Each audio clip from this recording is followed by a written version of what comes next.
नमस्कार. 10वी महत्त्वाचा अभ्यास या चॅनलवर तुमचं स्वागत आहे.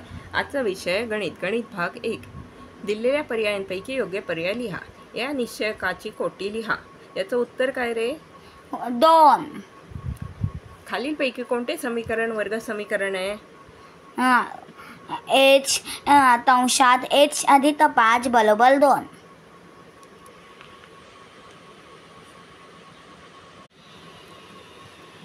खालील अंकगणिती श्रेणीचा साधारण फरक काढा. 4 4 4. टीचर, ह्याचे उत्तर 0 हे उत्तर आहे. खालील पर्यायांपैकी कोणती संभाव्यता असू शकणार नाही? टीचर, 15/10 हे उत्तर आहे.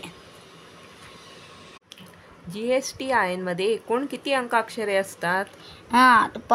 टीचर, 15 अंकाक्षरे असतात. x व y ही चले असलेले एक सामायिक समीकरणांसाठी जर dx बरोबर 49, dy बरोबर -63 व d बरोबर 7 असेल तर x बरोबर किती? टीचर, x बरोबर 7 हे उत्तर आहे.